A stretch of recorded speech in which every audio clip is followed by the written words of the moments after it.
What's good, everybody? Welcome into the Early Edge, your daily sports betting brand of record. We are powered, as always, by the almighty SportsLine, the best value in all sports betting, and it's not close. As you can see, we have left the friendly confines, but those of you that have been with us since day one know how the schedule goes. We stay home for the NFL season. Then, during the heart of the golf season, we travel, PGA Tour. You guys love it, and I love it too. The Players' Championship, just 30 minutes from where I'm sitting right now.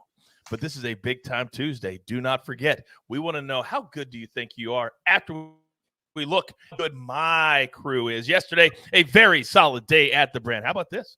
San Francisco never in doubt late last night. Buckets, we talked about it on the show yesterday. Pivoting, evolving. That was no sweat with that team total. They had 3 in the first 60 minutes. Then how about late last night? BYU St. Mary's. BYU down 26. They come back, cut it to 4, and that over was easy by 15, 18 points. That's how the crew gets it done. But as I said, how good do you think you are? It's getting down to it. It all starts next week. The Early Edge Bracket Challenge. There is the QR code on the screen right now. You can download that, or you can simply go to tinyurl.com/earlyedgebracket. Lock in your spot right now. We're all in. I'm in. The whole crew is in. It's about now on this Tuesday when our week starts. Well, I got to tell you that later today, 3 p.m. Eastern time, the Early Wedge, me, Sia, Patrick McDonald, live right here on the same channel. And there it is right there. It's the biggest event of the year on the regular schedule for the PGA Tour, and we have you covered top to bottom, left to right. But I am fired up for a reason. Let's go ahead and bring in the stars of the show, because we're going absolutely 6 wide this morning. I told you weekdays are changing, and you can see it right here. Oh, where do I go? Live from Nashville, Tennessee, the penthouse level. M Squared. Good morning, sir. Good morning, Coach. We got the Zoom call fired up today. I absolutely love it. I got some tennis for you today. No college basketball from me, but people have been asking for a little tennis. We've got tennis on American soil. We'll get to it in a bit. You have just officially named the show, and we have 6 people on it. It's now officially the Zoom call. Thank you, Mikey, very much. Now, next live, we're going all over the place, just south of London, England. Good afternoon to the guru, Martin W. Green. Hello, sir. Good morning to you, Coach. Yeah, it's soccer from me, which is probably pretty predictable. Got a couple of good games to break down later on in the show. All right, and it's rare that we have the mentor and the mentee. And yesterday, I'm so proud of you, Buckets, because instead of saying, well, let's pound the big teams, you pivoted, you evolved, you changed, you explained it. And not only did we hit your pick, but La Liga, 0 goals. I nailed that under 2 based off your storyline. Well done. Good morning. Good morning, Coach. It's nice to see that check by my name again. It happened exactly how we said. La Liga had their 3rd game in a row end 0-0. These big teams are tired. Let's keep focusing on the little guys. That's where the value is. You're damn right it is. Now, Sawyer in the chat says, absolutely stacked crew this morning. We agree with you, because next, he is our NBA aficionado. And I don't know what happened last night, Mikey B, but it was points, and a ton of points. Good morning. Good morning. Yeah, we had some high-scoring games. We got so many guys on the show today. We've got a full starting 5 plus a 6-man off the bench. This is great. Whoa. Buckets has been talking about load management for a while now, so let's be careful. Let's be careful with that. And then finally, there is nobody hotter than this man right here. I don't care if it's basketball. I don't care if it's golf. He is the counselor of cash. Ladies and gentlemen, Mr. Sia Nejad. Sia, good morning, sir. Coming off a nice late night win, man. That thing didn't end until about 1:30 in the morning Eastern time, but we got San Francisco plus 14.5. We talked about how that line was really quite inflated by at least a couple of points. And I got a pick today that I think is probably inflated by that exact number, by at least a couple of points. So we're going to talk about it. Can't wait. Oh, and also you won a little prize pack for your fade or follow last night as well. That had to feel good. It felt good. The last time we did this, I had Jason Tatum in the All-Star game as the leading scorer. So I'm 2 for 2. I have a lot of people to thank. I mean, it's a game show, so I want to thank Pat Sajak. I want to thank Alex Trebek, Alan Bell, of course, Chuck Woolery. You name it. I could go down the line. We need a whole show for that. All right. Well, we'll get to that next show for sure. By the way, in the chat, you're asking about prop stars. He was 5-0 and not on the show. What do I tell you all the time? Early Edge is just the highway to SportsLine. All of his picks are posted on SportsLine as soon as he makes them. So become a member, and you get him all the time. It doesn't matter if he's here every single day. Come on. Now, let's get into it. Storylines that could affect the betting lines today. And I got to tell you, right now, it's never been more important. Last night, Mikey, I'm coming to you, because everybody said, oh, the Celtics can't play. Everybody's sitting. And then they go out and they play not only competitive, they play another overtime game. And I think it shocked the world that all of those players played and they were competitive. This is important. Start us off. Yeah, we got a big injury report tonight. Only 8 games, but it definitely feels like 15-game slate here. We got for the Bucks, Giannis listed on the injury report, probable. Fully expect him to go. Drew Holiday, though, is questionable to play for Milwaukee. Wesley Matthews out. On the Orlando side, Wendell Carter Jr., Gary Harris, both listed questionable in this game. Detroit on the second night of a back-to-back here, definitely in tank mode. Hamidou Diallo, someone who brings a ton of energy off the bench for them. He is doubtful to play tonight. Bojan Bogdanovic, questionable. Jalen Duren, Killian Hayes, Rodney Magruder, Isaiah Stewart, also all questionable tonight. For the Washington side, Monty Morris might return, but Kyle Kuzma has been added to the injury report. He's listed questionable. It's Philadelphia 76ers on the second night of a back-to-back here playing against Minnesota. Interesting narratives in this one. For one, you've got Austin Rivers playing against his father's team. And then, of course, Tobias Harris, PJ Tucker, both listed questionable, both sat in the last game last night. They would be very, very thin if they both sat again today. For the New York Knicks, Jalen Brunson listed questionable once again. For the Golden State Warriors, Andrew Wiggins still remains out there. For the Utah Jazz, Colin Sexton, they announced he's going to miss 4 more games. And then for the Lakers, D'Angelo Russell listed questionable. He hasn't played in a while. He is still questionable for the Lakers. I hope you grabbed your paper just like I do. Yeah, my pencil. I'm telling you, that stuff is strong. Thank you, Mikey, for starting us off. Now, Mikey just mentioned the Knicks. Mikey B, I'm coming to you next because the last time the Knicks took the court, Jalen Brunson, last minute, didn't play. Oh, it's over. Knicks can't win again, but can they? How about let's go to 2 overtimes? They win in Boston. Quigley cemented his 6th Man of the Year award. But what do you have today? How good have the Knicks been? Yeah, as the Walt Clyde Frazier would say, the Knicks have been dishing and swishing. They've won 9 in a row. They're going for their 10th straight win tonight. All 9 of those wins have coincided with them acquiring Josh Hart from the Trailblazers. He's been a great addition for them. They're up 2 games over the Nets as the 5th seed in the East, and they're only 1.5 games back of the Cavaliers for the 4th seed. As M Squared said, Jalen Brunson is questionable, but even if he sits, they should have no problem dispatching the rebuilding LaMelo Ball-less Hornets. LaMelo, boy, they are bad now. They are really, really bad now. Mikey, thank you very much. By the way, Brock in the chat says, good morning, Early Edge fam. Don't forget to smash that like button. Could you do that for us, please? It really helps the algorithm of the show. And those listening on Apple or Spotify, please do that as well also. Now, buckets. We have been trying to navigate these very dangerous, unexpected waters of the Champions League. So for those not familiar, explain what today is and why they go, oh, this is the same games they played a week ago. But not really. Talk to me. It is kind of the same games they did play a week ago, but in the Champions League round of 16, they have 2-leg aggregate scoring, which means that both teams will play once at home and once on the road. And whoever has the most combined goals wins the actual qualification and gets to push through. So looking at Chelsea and Dortmund, for instance, Chelsea is down 0-1 to Dortmund. If that game ends 0-0 today, Dortmund qualifies because they're up on aggregate scoring. Because of that, second legs are generally a little bit easier to bet because teams know what they have to do to win. So we're going to try to bet on some of these more desperate teams to find results today.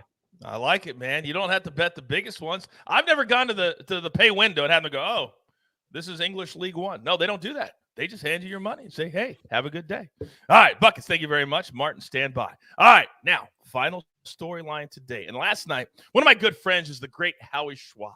He's the right hand of Dick Vitale. He had a famous show called Stump the Schwab back in the day. And Sia Nejad, last night, he tweeted out, oh, there are some bubble teams that are very, very nervous because a bunch of number 1 seeds in conference tournaments got bounced. Talk to me.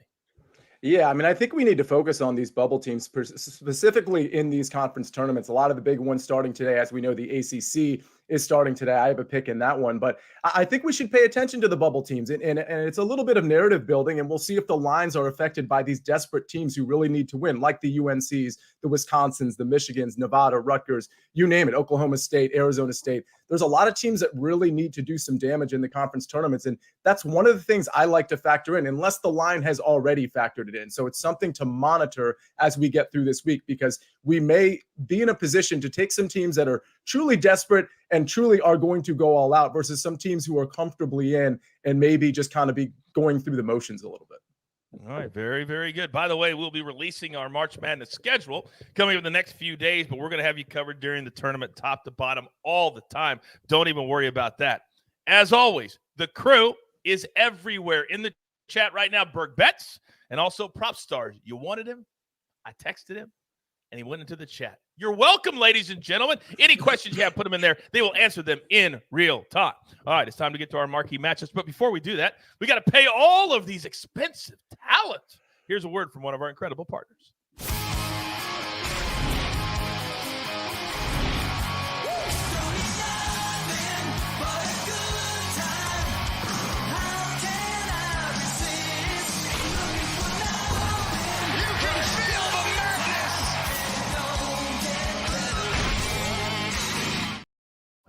Fantasy Life in the chat says it. What a glorious show. And I agree with you, Fantasy Life. All right, let's get into it. Marquee matchup time. We're going to the NBA for game number 1. And last night, personally, I was pretty proud of myself. I had the Sixers and the Pacers in a first half over because that's what the Pacers do. But now the Sixers, after that offensive extravaganza, Mikey, I'm starting with you. They now have to go to Minnesota. The line is 2. The total is 229.5. How are you leaning today, sir? Yeah, this one is a fascinating one. You know, you have to account for how tired Philly is. They've played a ton recently, had a massive comeback victory over the Milwaukee Bucks. Then they just played last night, second night of a back-to-back here tonight. The story in this game, though, it's all about Tobias Harris and PJ Tucker. They're going to need at least one of them to defend, likely PJ Tucker, to defend on Anthony Edwards. If that doesn't happen, it's going to be a tough battle for them. So we have contrasting styles in terms of pace. We know Philly wants to play a half-court offensive game. Minnesota definitely wants to score in transition as much as they possibly can. They're going to push the pace on Philly intentionally here in the second night of a back-to-back. As far as leaning on the game, I have a lean to the over on the game, which is relatively rare for the computer to give me overplays in the NBA like this. As far as the spread, I think it's priced appropriately considering what we know about the injuries. If both of these guys were in and this game is still the second night of a back-to-back, I would make Philly -1 on the spread. I think it's priced relatively appropriately, though, considering the minutes that the guys have logged for Philly recently and the fact that neither one of these guys ended up playing last night on the first leg of the back-to-back. So I lean towards Philly pretty heavily if they're in. The issue with that is the second that they're ruled in, this line is definitely going to flip. So that's where I'm at. I lean to the over, lean to the Philly side here, but I'm far more interested in waiting to play it live. I think the Sixers team, they might be able to rally, but they definitely might find themselves down 8 to 10 points at some point in this game.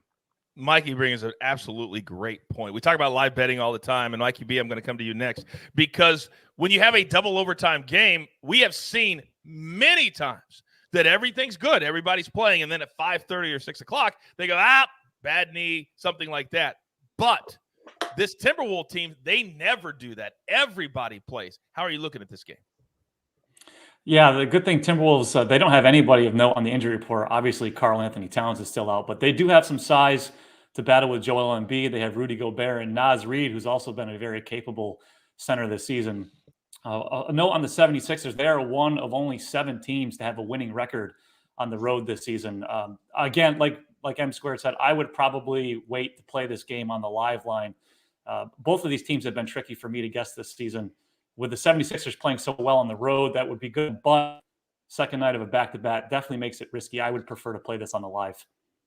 Sia, do you agree? 3 for 3 live for you? Yeah, I agree with the live play, but I think we might see something from the Sixers. Maybe they're just gassed, and this could be a close game. And just via watching it, you could find an opportunity to bet the Minnesota Timberwolves here. I mean, they've been on a pretty tough road trip. We know it's a back-to-back, but they just in the last 6 days, at Miami, at Dallas, at Milwaukee, and then, of course, at Indiana last night. The T-Wolves were on the West Coast as well, but they've had a couple of days to be at home and to rest. So I do like the idea of maybe live betting this. And I agree with Mikey completely about, waiting to see who's actually active and who isn't. But I could see this game potentially getting away from the Sixers, particularly if some of those guys are deemed inactive.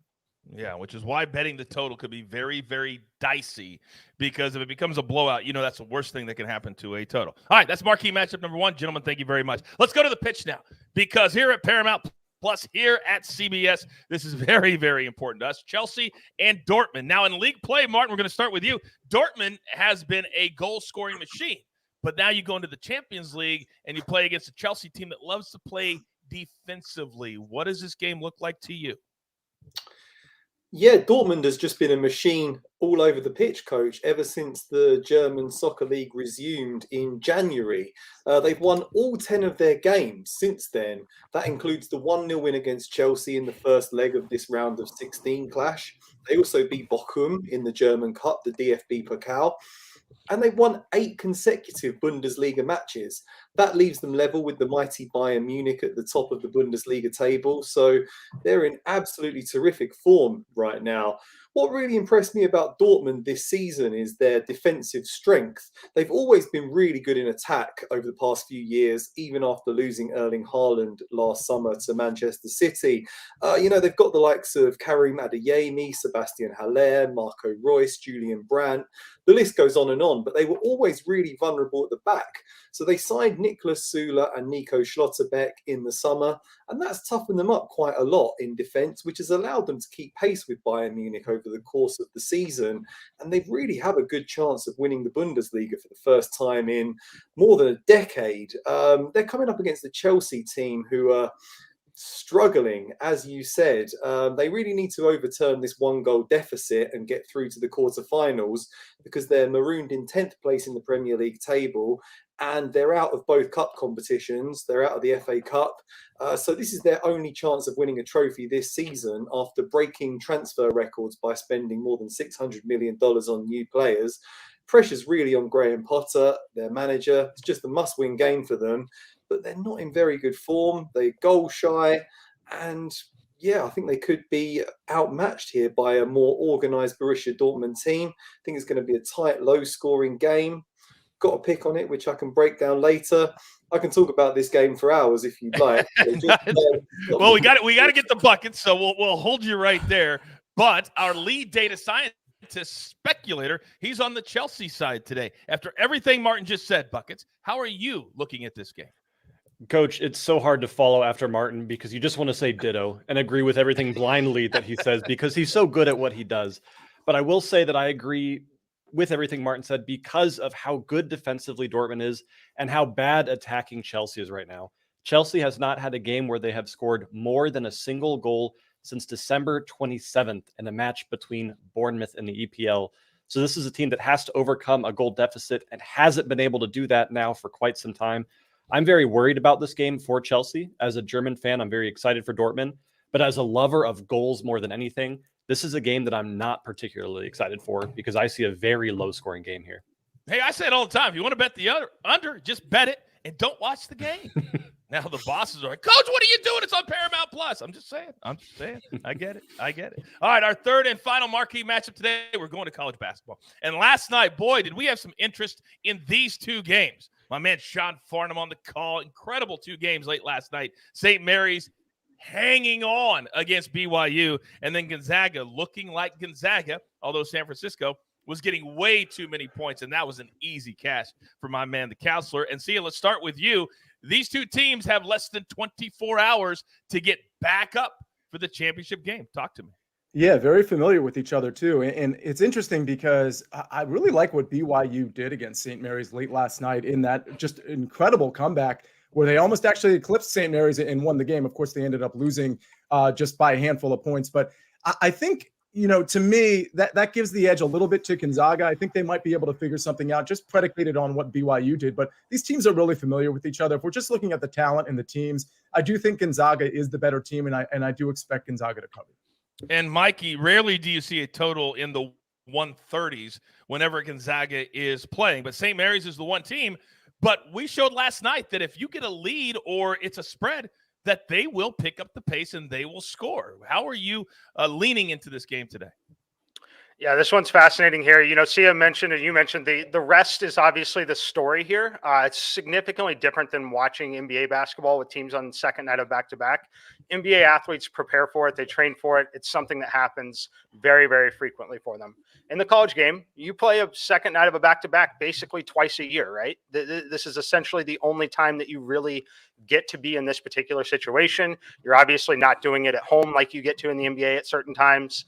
So that's certainly something that you need to consider here. But this one is all about pace of play and the contrasting styles here. I thought that what BYU did defensively midway through the second half here, where they really turned things around last night, I think Gonzaga is going to do something similar after watching that result last night. As far as the total, though, it's super fascinating because the last game closed 141, went over the total. We're sitting 138 and a half here.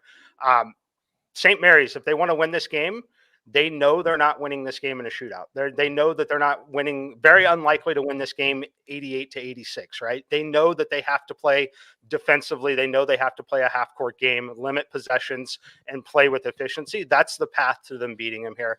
So I thought that I was going to be able to be on the over here in this game. I actually make the number 137. Not enough of a lean to really play the under or want to, but certainly something to watch. What you mentioned was if one team jumps out to a 10 to 12 point lead, that's where you have to really start to pay attention to live betting the total here. We saw it in a number of games yesterday, and we'll continue to do so. Less important for these teams because it doesn't matter. It matters to win this game, but the team that loses this game is still firmly in the NCAA tournament. You're still going to see the desperation fouling at the end, even down 10 to 12 with a minute left.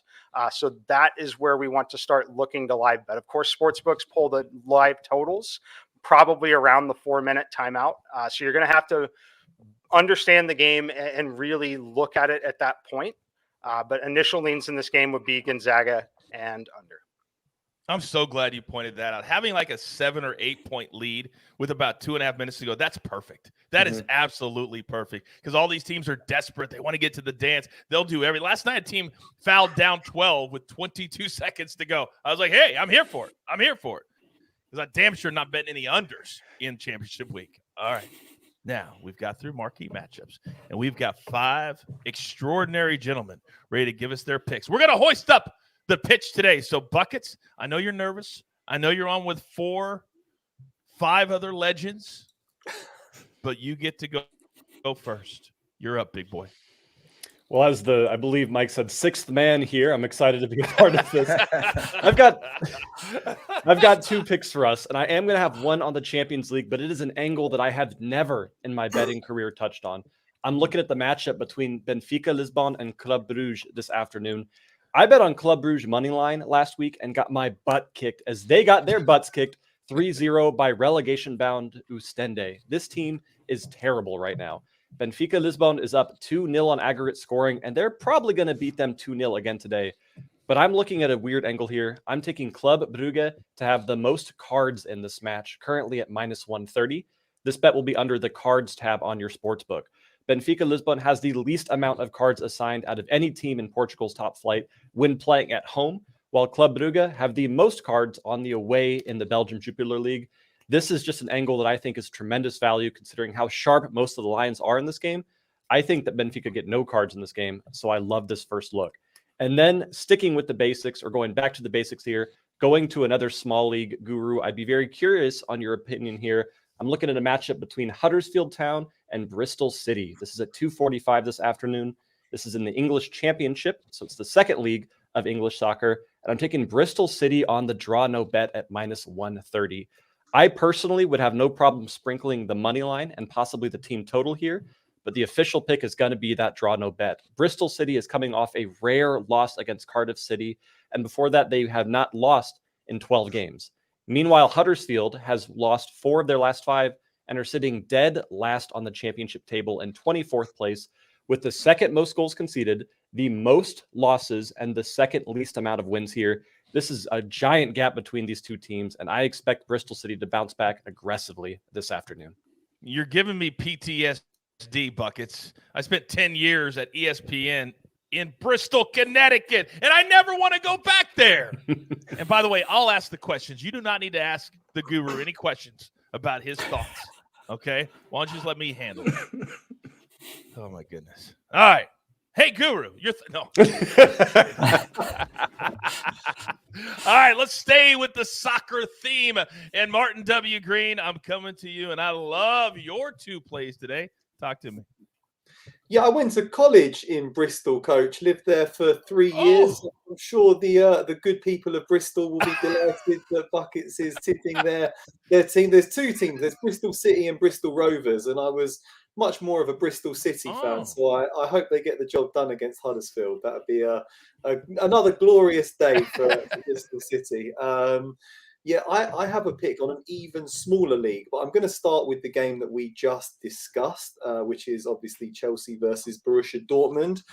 What I didn't mention is that Chelsea forward Kai Havertz, German forward, is on a 7-game goal drought. He's only scored once in 12 matches in 2023. So things aren't looking great for Havertz, who was a big money signing a few years ago. But the Blues, they don't have any other compelling options in attack. Pierre-Emerick Aubameyang, their main striker, didn't even make their Champions League squad because they bought so many players they couldn't find room for him. So they have to persist with Kai Havertz, who's on a real drought right now. As Buckets mentioned a bit earlier, Chelsea really not looking too clever in front of goal. Their last 8 matches have actually seen under 2.5 goals. In that time, the Blues have only scored twice, and they've conceded only 5 times, which means that Chelsea games are currently averaging just 0.88 goals per game. They are pretty solid at the back, despite an injury to their star player, Thiago Silva, but they lack firepower and they lack cohesion. All right. So it was just Martin. Is everybody else good? Martin is frozen. Just Martin. All right, just Martin. That was a I very got nervous, weird 15 Coach. seconds. Yeah, I did too. I was like, You know my tech issues, Coach. I got nervous. That's true, I Mike. got real nervous. All right. So I will fit that take from Martin on Chelsea Dortmund. We had a lot of good information, under 2.5. And then Plymouth draw no bet against Derby. Quickly, Buckets, 10 seconds. Why do we like Plymouth draw no bet? I have no idea why we like Plymouth draw no bet. And I love that. Fantastic. That's what I was looking for. Plymouth draw no bet. What league is it in so people can find it, Buckets? It's going to be in Championship or League One. I think Derby got relegated, so you're probably beneath Championship at that point. All right. They're all just go to England and then go down, and it's there. Hey, whenever people complain in the chat, I can't find it. Look for it a little bit. They're all there. I promise you. They're all there for every single book. Now, I tell you all the time here on the show that we will handicap any sport. And you ask for it, we'll do it for you. But we have one man who literally can do every single sport. And we haven't had tennis in a minute. M Squared, can you help me out? I can help you out, Coach. You know, we don't bet a ton of tennis on the show for a couple reasons. Number one, a lot of them are international series. They fall at very interesting times. And number two, it's a sport that is much better suited for live betting than pregame betting. However, I do like a spot today, ATP Indian Wells on American soil. We're in the qualifying here to try to get into the main draw. I like Alexei Popyrin plus 115 against Taro Daniel. This is a great spot for Popyrin, in my opinion. He is definitely talented enough to be in this main draw. He won in straight sets yesterday. Taro Daniel had to play a 3-set match to get in. But what it's really about here is you got one player who's nearing the end of his career, in my opinion. Obviously, Popyrin, only 23 years old, big 6'5" frame, has the stuff to serve to get himself out of trouble should he need to. But what I'm looking at here is the form, right? So one thing in tennis, you can look at ratings. I look a lot at ELO ratings if you're familiar with chess or really any other rating system. What I want to look at is how far removed is a player from their peak form. When you look at Taro Daniel, 30 years old, we're in 2023. His peak ELO form happened in 2015 when he also, would have been 23, 24 years old. He is 30 years old facing Popyrin. So Popyrin has 3 massive, massive wins already this year against guys that are going to be in the main draw, potentially candidates to win these tournaments. Taylor Fritz is a guy he beat. Felix Auger-Aliassime is a guy that he's beaten this year. I think this is a great spot. I don't think he should be the underdog in this particular spot. So we're going to take Alexei Popyrin plus 115. Fox in the chat says, sweet. Mikey nails these tennis picks. The chat just lit up when I said tennis.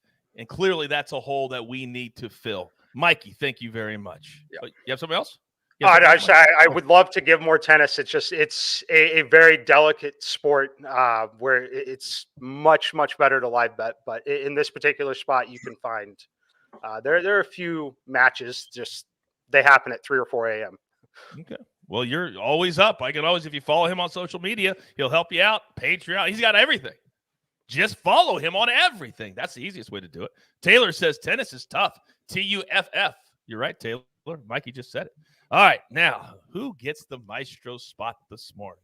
With all due respect, Mikey B, to you, my man Sia is scorching right now. Oh, yeah. So this goes without saying. So you, sir, I need 2 plays that I can sink my teeth into. What do you got?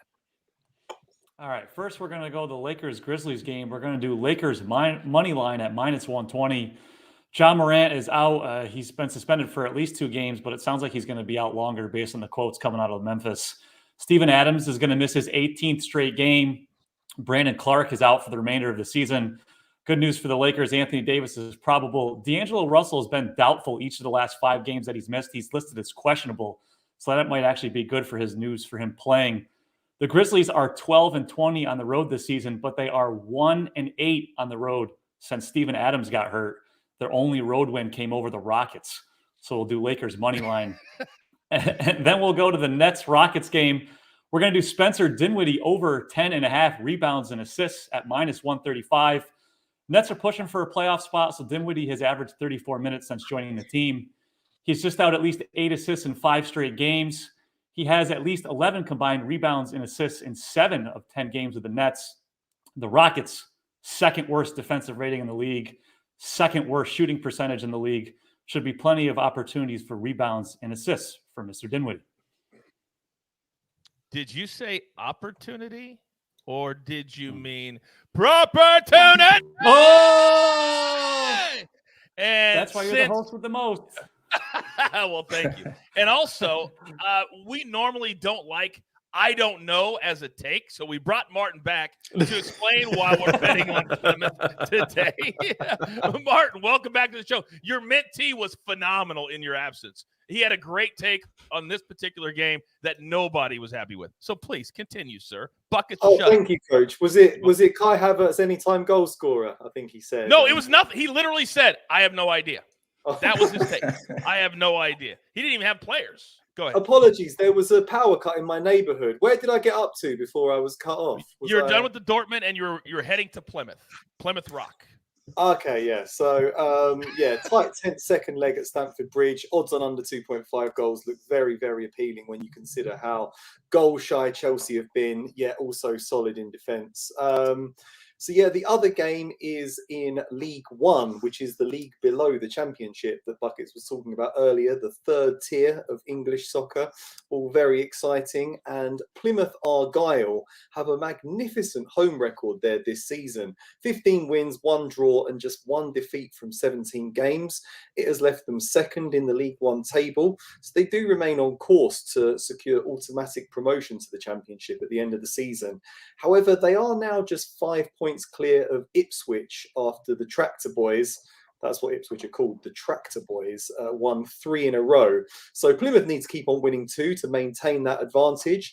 They host an informed Derby County side, but Derby have struggled on the road this season. Just 5 wins from 16 away games. So it would be surprising if they beat Plymouth at home park.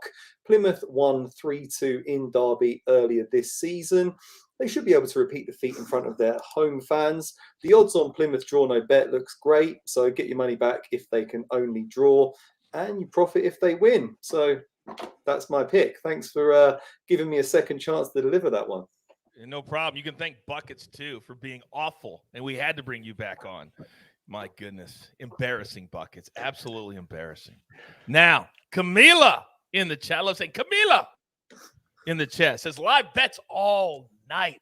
Camila, you better follow M Squared. You better follow Mikey B for all of those live bets tonight, but you also better follow the Counselor of Cash. The man is in a world unto his own right now. By the way, we'll be live today, 3 p.m. Eastern time for the early wedge as we break down the Players' Championship. But right here, right now, we're talking college basketball. See ya. The floor is yours. Yeah, I can't wait for the early wedge. But let's talk some college basketball. We're coming off the San Francisco win. Let's take another dog. This time, we're actually going to go against the Sharps and against the public in most part. We're going to take the Florida State Seminoles plus 2.5 versus Georgia Tech. Now, part of the reason the Sharps and the public, frankly, are all over Florida State, mind you, this opened at Pick'em. It's now Florida State plus 2.5 at FanDuel specifically. It was 2.5 at Caesars. Now it's down to 2. I still like it at 2, both at Caesars and DraftKings. But just so you know, it's plus 2.5 at FanDuel at minus 120. Part of the reason this ballooned to 2.5 from the Pick'em line is because of how these teams are coming into this tournament. Georgia Tech is on a nice little streak. They've won a few games in a row, but if you look at the bigger picture, 6-7 games, they've won a handful of games. They look pretty good. FSU, on the other hand, haven't won many games, and they've looked bad in a couple spots. But let's break that down a little bit further. Georgia Tech, their little stretch that has been pretty good, it's a bit misleading. So first of all, they beat Notre Dame, not a very good team. They beat Louisville, who's only won 4 games this season. By the way, one of those 4 was against Georgia Tech in February. The Georgia Tech has also beat Syracuse, which is flailing. And they beat a good Boston College team, but they beat a good Boston College team without Quentin Post, arguably Boston College's best player, who sprained his ankle 3 minutes into the game. The only other win on their record during this winning stretch, of course, you all know it. You all remember it. It's a win against Florida Tech. I'm going to say that again. Florida Tech, who, to their credit, they're 19-11 in the Sunshine State Conference, but also that's a Division II conference. Good job, Georgia Tech. Really proud of you. So here's the things. A lot of these wins, Boston College without Quentin Post, beating Louisville, beating Syracuse, who hasn't beaten anybody, beating Notre Dame, who's got a losing record. Like, a lot of these wins aren't great, but then you look at North Carolina, you look at FSU, and yes, FSU has gotten blown out, and they've lost. They've had some bad games. They've lost against Syracuse. They got killed by Clemson. This is a little while ago, but in their last 4 games, they lost at Virginia Tech. I mean, Virginia Tech's good. They lost against UNC. That was a game that we had, actually. I had UNC, and they ended up covering. But remember, FSU really fought hard in that game, like cutting the game to, I think, a 2-point deficit before kind of falling and missing the cover for us. They also beat the Canes, and they also lost to Boston College with Quentin Post. And by the way, Quentin Post, just to tell you how important he is, he had 21 points in that game and 6 rebounds. So again, if you look at if you deep dive a little bit, this little winning stretch and this little losing stretch for FSU, I don't think these guys are in different platforms. So if I'm getting 2.5 points and I think Florida State can outright win this game, I'm going to take it. How hot has the counselor been? I'm glad you asked. Well, Brock in the chat says, counselor is maybe more than $1,000 in just 2 weeks, and I am not a huge bettor. That's all I'm going to say. Now, we do have an interesting development, Sia, because I have SportsLine, the mobile app, open right now, $10 a month. Join. And the maestro is opposite you. He has Georgia Tech. Your thoughts? Well, I did say that the public and Sharps are on this play. And for the record, like, it's not like I hate Maestro's play. I understand where he's coming from. I just think coming into this game, these teams are more even than their win-loss records are indicating. So if Maestro was on the show, I'd be challenging him to a showdown. That's what I'm talking about. This kumbaya stuff, I'm not here for it. That's what I'm talking about. Maestro, wherever you are, please let us know. We have another show today, Early Edge and 5. We have more than enough time to get a showdown in, which is my favorite thing to do. I think Maestro is going to be scared. I think this is an early afternoon game, so we're going to have to, before the early wedge at 3, we're going to have to make sure we get the showdown going if we're going to get it. All right. Well, I'll put a little nudge out there on social media. But in the meantime, grab your paper, grab your pencil. Here is the recap, courtesy of the Snake. Always doing the hard work, trying to wrangle this crew. Are you kidding me? M Squared tennis. Let's go. Plus 150 over Taro Daniel. Then Sia Nejad, the counselors on Florida State plus 2.5. Mikey B, Lakers on the money line right now. You just got to feel for the Grizzlies. How do they get through this negative time without their star, Ja Morant? We'll see, but we're on the Lakers just to win the game tonight. The Spencer Dinwiddie, remember, look at the Nets game. He's no longer with the Mavericks. Over 10.5 rebounds and assists, minus 135. Then buckets, 2 plays today. One from the Champions League. We're going to go most cards. If somebody in the chat asked if cards and fouls were the same thing, they are not.